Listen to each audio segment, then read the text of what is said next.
세상을 다스리고 백성을 구하는 리더의 이야기, 경제재민 촉의 정혜경입니다. 과학계에서는 도전적인 연구개발 과제의 성공률을 통상 0.1%라고 합니다. 1000건 중 겨우 한 건만 성공하는 확률인데 연구개발이 성공하기란 쉽지 않다는 말이겠죠. 그렇다면 우리나라의 R&D 과제 성공률은 얼마나 될까요? 답은 무려 99%라고 하는데요. 그 뒤에는 뛰어난 연구진들의 숨은 땀방울이 있었을 겁니다. 오늘 경제재민 촉에서는 대한민국 연구자들을 대표하는 기관 출연연 과학기술인협의회 총연합회의 문성모 회장님과 이야기 나누겠습니다. 앞으로 우리나라에서도 노벨 과학상 수상자 나올까요? 네, 나올 겁니다. 그건 확신을 하는 편인데요. 네. 우리나라 연구진의 R&D 성공률이 어떻게 99%까지 나올 수가 있는 건지. 그거는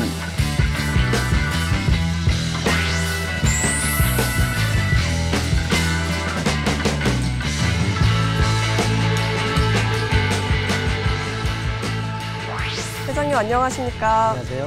네, 만나 뵙게 돼서 반갑습니다. 네, 반갑습니다.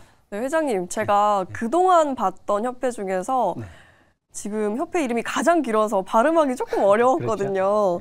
네, 출연연 과학기술인협의회 총연합회, 줄여서 연총이라고 저희가 부를 수가 있는데 어떤 기관인지 먼저 설명을 좀 듣고 싶어요. 예. 연총은 출연연 국가과학기술 출연연이라는데요. 정부에서 출연금으로 운영되는 국가출연연구소 22개 기관의 연구원들이 함께 모여서 우리가 연구 발전을 어떻게 이룰 건가 하고 의논하고 그리고 또 새로운 그런 안들을 제안하는 그런 조직이고 구성원들은 약 2,500여 명으로 구성되어 있습니다.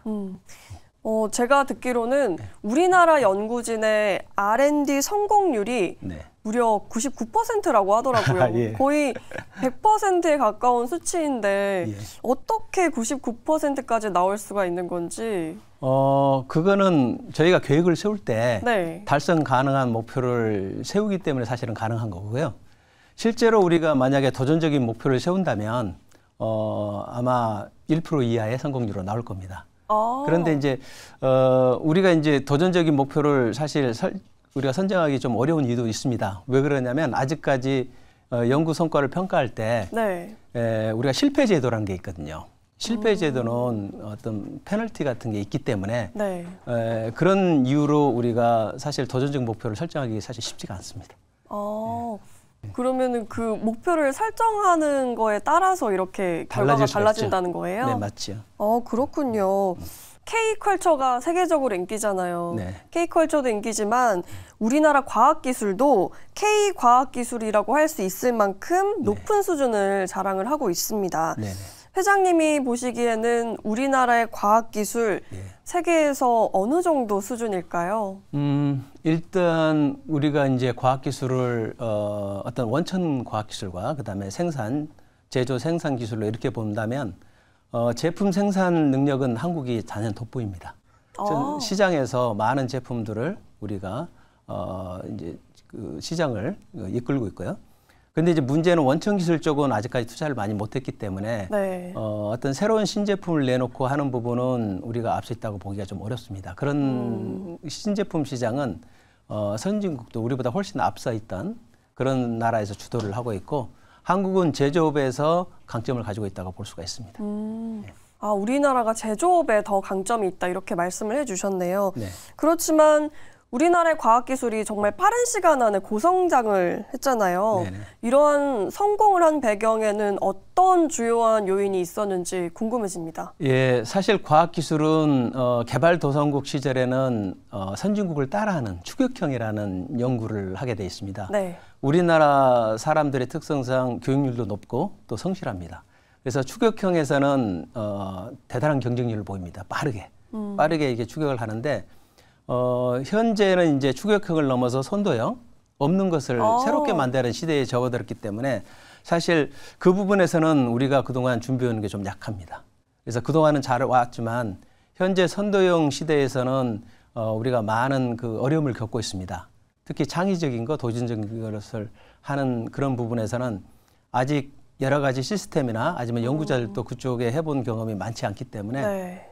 우리 모두가 그런 새로운 선도형 시스템에 맞는 시스템으로 현재 전환해야 되는 그런 시대에 있다고 볼 수가 있습니다. 그렇군요. 이제는 선도형의 시대다 이렇게 말씀을 해주셨는데 그러면 그 부족한 부분들을 보완하기 위해서 어떤 과제들이 앞으로 좀 필요할까요?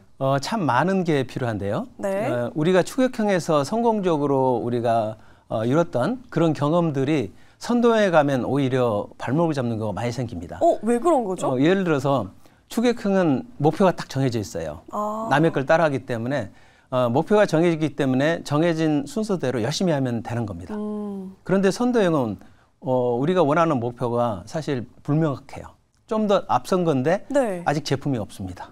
그래서 어느 길로 가야 우리가 원하는 걸 찾을 수 있을지 아무도 모릅니다. 그래서 시행착오라는 것을 반드시 겪을 수밖에 없는 거고요. 근데 추격형은 시행착오를 안 겪을수록 좋은 거예요. 빨리 목표에 도달하니까. 하지만 선도형은 시행착오를 통해서 얻은 교훈을 통해서 우리가 그 목표를 찾아가는 거거든요. 네. 그래서 선도형에서는 시행착오가 좋은 겁니다. 그래서 우리가 격려를 해야 되는데 과거의 경험상 시행착오를 하게 되면 격려보다는 질책을 하는 경우가 많아요. 그래서 비판이나 질책은 선도형에서는 아주 금물입니다. 네. 추격형에서는 효과가 있죠. 그렇죠. 그래서 선도형에서는 대신에 이제 우리가 칭찬과 격려를 해야 이게 우리가 원하는 목표에 빨리 도달할 수가 있습니다. 저희가 많이 바꿔야죠.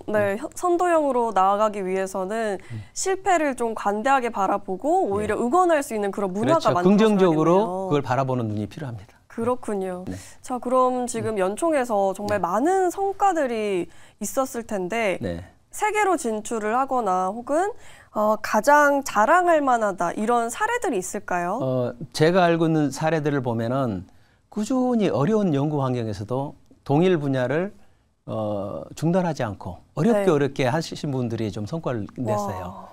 비록 연구비는 없더라도 지속적으로 한 연구들인데 예를 들어서 저희 연구원의 그 표면 기술에 관련된 제가 하는 분야에서 플라즈미릭 그 효과를 이용해서 암 진단을 하는데 예를 들어서 소변이나 침이나 이런 타액으로부터 그런 암에 대한 그 원인을 분석해낼 수 있는 키트를 그런 소재를 만들고 있거든요. 그런 것도 그렇고 저랑 같이 하려는 그 연구원은 10년 이상을 없는 연구부에서도 우리가 드론이라고 하죠.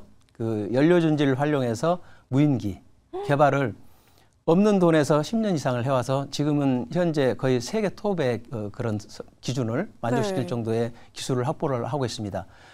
그런 연구들을 보면은 꾸준히 10년 이상 해온 분들이 그런 연구 성과들을 내고 있습니다.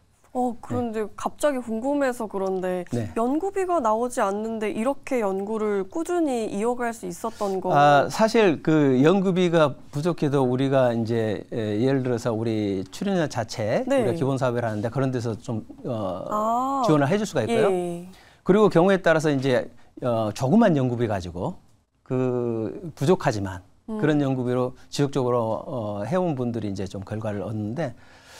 사실 그 연구비는 지속성이 제일 중요합니다. 계속적으로 연구비가 투입되면 성과는 언젠가는 나오게 돼 있거든요. 그러면 연구를 뒷받침할 만한 그런 지원들은 괜찮은 편인가요? 사실 많이 부족한 편입니다. 특히 그렇군요. 연구비가 그렇고요. 그다음에 두 번째는 우리나라 연구원들이 연구에 쓸 수 있는 시간이 상대적으로 많이 적습니다. 예를 들어서 선진국은 50% 이상 자기 시간에 보통 한 6% 정도로 나오더라고요. 선진국은 절반 이상을 연구에 사용하는데 한국 사람들은 한 37% 정도 나온다 그래요. 다시 말해서 40% 이하의 시간을 쓸 수밖에 없어요. 왜냐하면 연구비 확보하는데 시간을 써야 되고 그 외에 행정적인 문제, 우리가 다른 지원을 못 받기 때문에 상대적으로 예를 들어서 우리가 연구 행정이라 그러는데 그런 부분의 지원을 상대적으로 덜 받기 때문에 연구원들이 연구 외의 시간을 더 써야 되는 그런 상황이 사실은 앞으로 좀 개선돼야 될 부분입니다. 그렇군요. 좀 열악한 환경 속에서도 계속해서 연구를 이어온 연구원분들의 집념과 노력을 정말 존경하고요. 박수를 보내드리고 싶습니다. 감사합니다. 그런데 조금 아쉬웠던 게 그동안 우리나라에서는 이 노벨상 과학상 수상자가 없었잖아요. 안타깝죠. 네, 예. 그래서 앞으로 대한민국이 과학기술 강국으로 나아가기 위해서 어떤 조건들이 좀 사실 필요할까요? 노벨상은 기본적으로 평균적으로 네.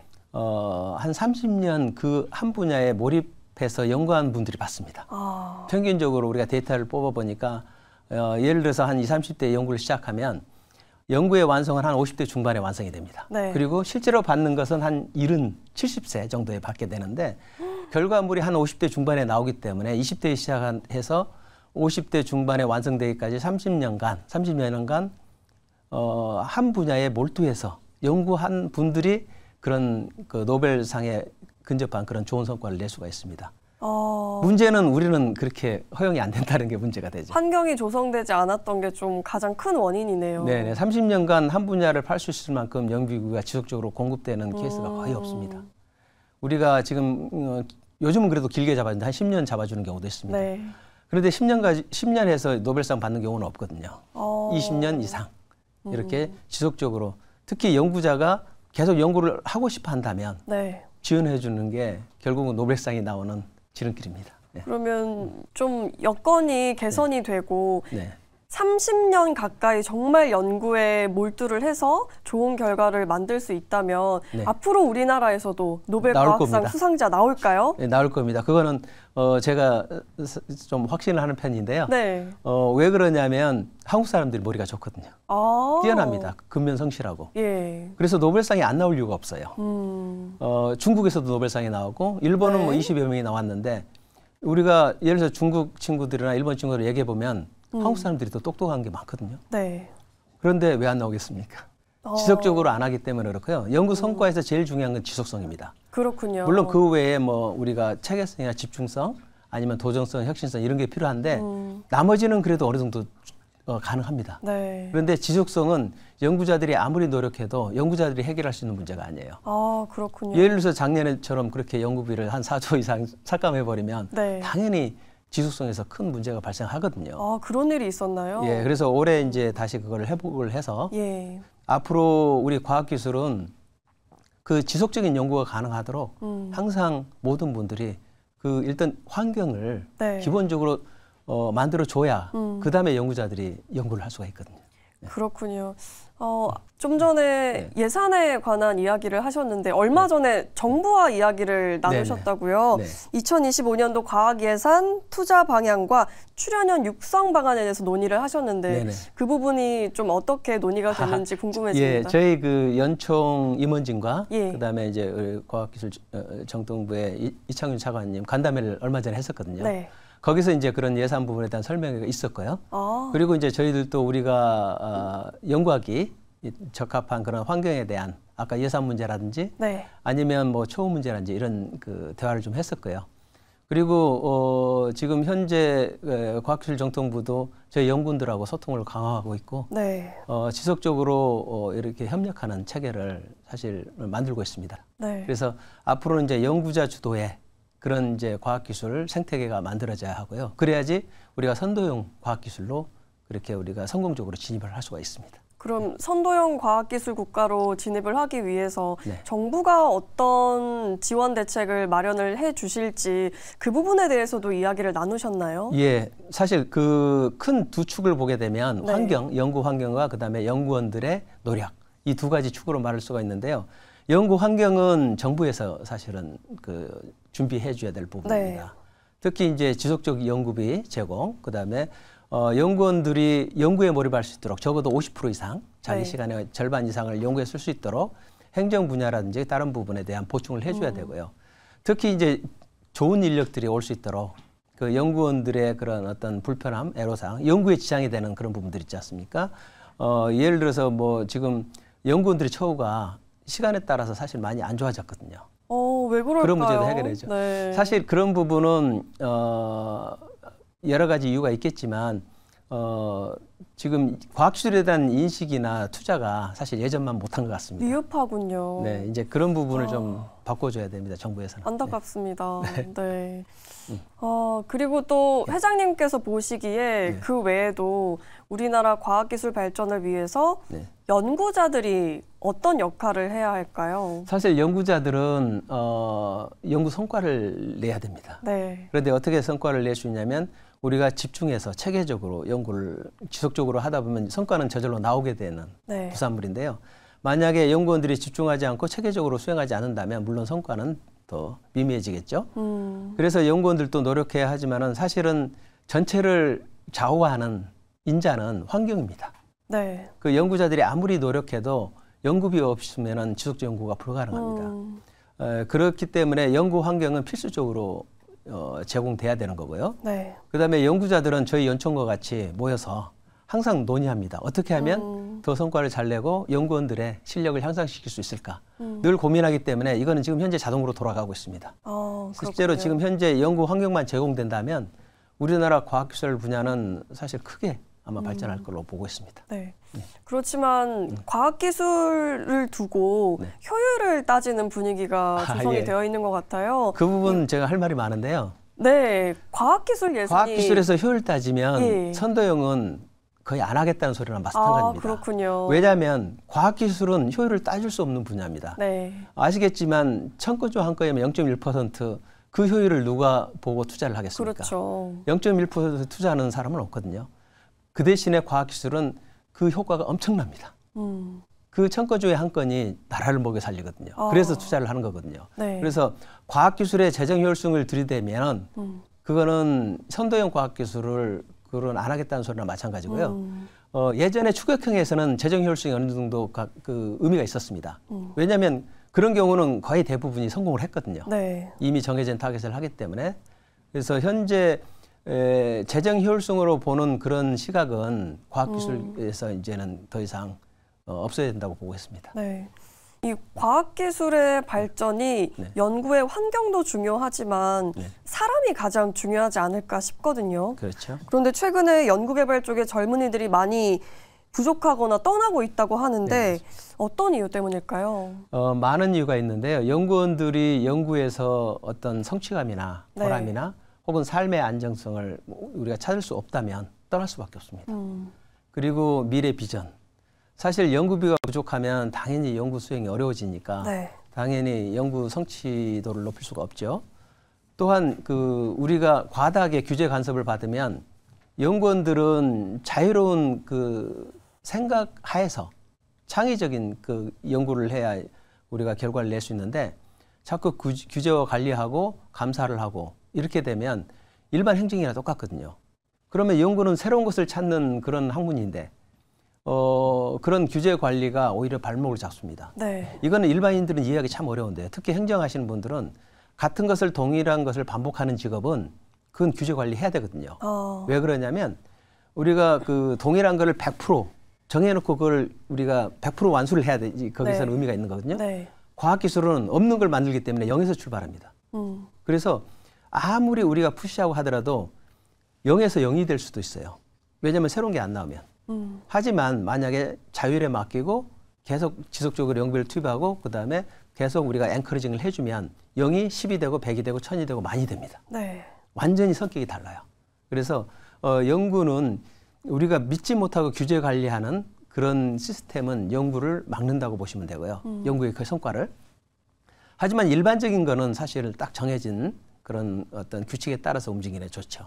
네. 그런 업무의 성격의 차이가 있기 때문에 우리가 행정하시는 분도 그 부분을 좀 이해를 해야 우리 과학기술 분야를 더 육성할 수가 있습니다. 네. 그렇다면 앞으로 젊은 인재들이 네. 이 국가 과학 발전에 많이 종사를 하려면 네. 어떤 조건들이 필요할까요? 일단 젊은이들이 과학기술 분야로 오르게 되면 먹고 사는 문제가 어느 정도 해결이 돼야 됩니다. 네. 기본적으로 우리가 대학 때부터 박사학위를 받을 때까지 10년을 공부를 하거든요. 의사들도 비슷합니다. 네. 10년 공부해서. 하지만 마지막 잡을 잡았을 때 월급은 한 3배 차이 납니다. 그러니 과학기술계로 오고 싶어 하지 않죠. 두 번째는 저희 출연연의 정년도 사실 그 우리 97년도 IMF 상황에서 65세에서 62세로 내렸습니다.